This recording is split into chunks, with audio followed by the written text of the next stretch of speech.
విద్య మీద పెట్టే నిధులు పెట్టుబడి ఇవాళ విద్య మీద ప్రభుత్వ పాఠశాలలో చదువుకున్న ఐఐటీలు చదువుకున్న వాళ్ళు ఐటీ నిపుణులు దేశ విదేశాలలో రాణించి వాళ్ళు లక్షల కోట్ల రూపాయలు సంపాదించి ఆ సంపదను మళ్ళీ మన ప్రాంతాలకు మన గ్రామాలకు పంపుతున్నారు అని అంటే మనం పెట్టిన పెట్టుబడి లాభాలతో తిరిగి వస్తుంది. విద్య మీద పెట్టే పెట్టుబడి దీన్ని నేను సంపూర్ణంగా నమ్ముతాను.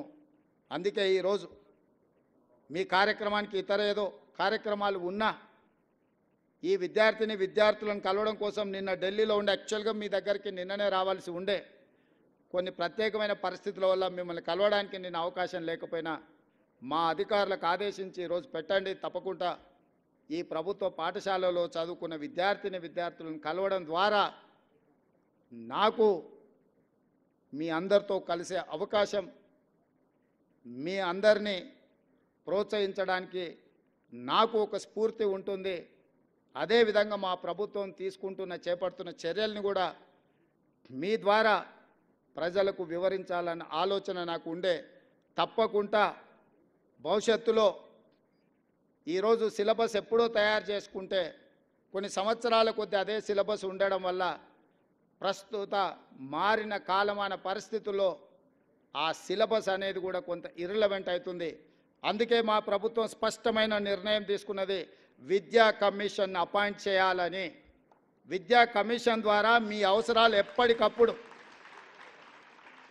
ఎట్లయితే మైనారిటీ కమిషన్, ఎట్లయితే మహిళా కమిషన్ అపాయింట్ చేసి ఎప్పటికప్పుడు వాళ్ళ సమస్యల్ని ఫిర్యాదు చేసుకోవడానికి ఒక అవకాశం కల్పించి ఆ సమస్యల్ని పరిష్కరించడానికి ఎట్లయితే కమిషన్స్ ప్రభుత్వాలకు రికమెండేషన్స్ ఇచ్చి ఆ ప్రభుత్వాల సమస్యలు పరిష్కరిస్తున్నాయో మా ప్రభుత్వం స్పష్టంగా 2 ప్రాంతాలను ప్రత్యేకంగా గుర్తించింది.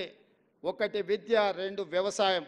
తొందరలోనే విద్యా కమిషన్ అపాయింట్ చేయడం ద్వారా నిరంతరం మీ సమస్యల్ని పర్యవేక్షిస్తూ మీ సమస్యల పరిష్కారం కోసం పాటుపడడానికి ఒక నిరంతరం పనిచేసే వ్యవస్థను ఏర్పాటు చేయాలని మా ప్రభుత్వం నిర్ణయం తీసుకున్నది. అదేవిధంగా వ్యవసాయ కమిషన్ను కూడా మేము ఏర్పాటు చేయబోతున్నాం. తద్వారా విత్తనాలు కానీ, నకిలీ విత్తనాలు కానీ, ఎరువులు కానీ, సంస్థలు కానీ, ప్రభుత్వాలు కానీ రైతులకు నష్టం జరిగినప్పుడు, రైతులకు అన్యాయం చేసినప్పుడు వాళ్ళ తరఫున ఆదేశాలు ఇవ్వడానికి, వాళ్ళ తరఫున ప్రభుత్వాలకు నివేదికలు చేర్చడానికి కమిషన్స్ అవసరం. ఈ విద్యా కమిషన్ని అదేవిధంగా వ్యవసాయ కమిషన్ని ప్రాధాన్యతతో తీసుకొని మా ప్రభుత్వం వీటిని ఎస్టాబ్లిష్ చేస్తుంది.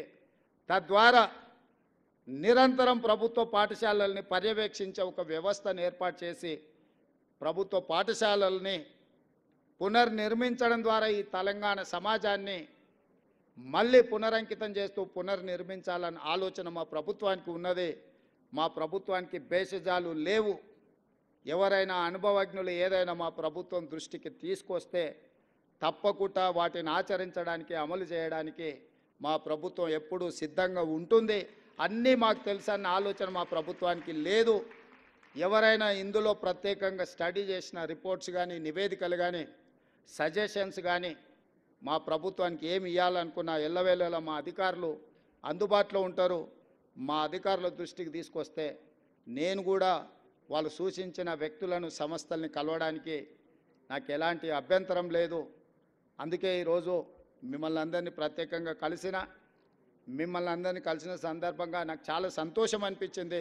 ప్రభుత్వ పాఠశాలల్లో కూడా ప్రతిభ కలిగిన విద్యార్థులు ఉన్నారంటే మీ విద్యార్థులు,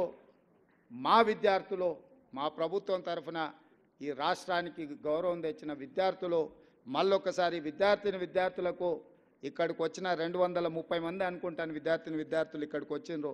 మీకు అందరికీ మనస్ఫూర్తిగా అభినందనలు తెలియజేస్తూ, ఇంతకుముందు ఫ్రీ అడ్మిషన్ అనేది అన్నారు, మరి అది ఇంటర్వ్యూసా ఫ్రీనా నాకు అర్థం కాలే.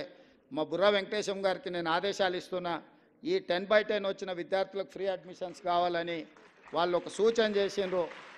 అదేందో నోట్ చేసుకొని వాళ్ళ ఫీ గవర్నమెంట్ పే చేయాలన్నా మాకు అభ్యంతరం లేదు. రెసిడెన్షియల్ కాలేజీలలో వాళ్ళ అడ్మిషన్లు అయినా తక్షణమే ఆ అడ్మిషన్స్ ఎట్లా వాళ్ళకి ఇప్పించాలనో మా సెక్రటరీ గారు ఇమ్మీడియట్గా దాని మీద దృష్టి పెట్టాలి. భవిష్యత్తులో కూడా ఈరోజు 10/10 సాధించిన విద్యార్థులకు నా సూచన, మళ్ళీ ఇంటర్మీడియట్లో కూడా స్టేట్ ర్యాంక్స్ తీసుకొని రావాలి.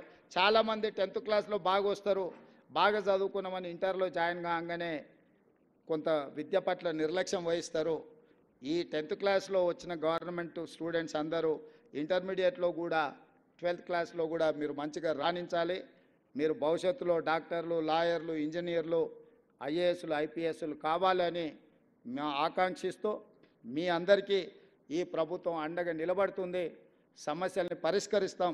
ఉన్న సమస్యలు, నిరంతరంగా ఉండే సమస్యలు, వీలైనంత మేరకు మీ సమస్యలను పరిష్కరించి మీకు మా ప్రభుత్వం ఉన్నది, ప్రజాప్రభుత్వం ఉన్నది, ఈ రాష్ట్రంలో ప్రజాపాలన జరుగుతున్నదనే నమ్మకం, విశ్వాసం కల్పించే విధంగా మా ప్రభుత్వం ముందుకు వెళ్తుందని తెలియజేస్తూ మీ అందరి దగ్గర సెలవు తీసుకుంటున్నాను. జై హింద్.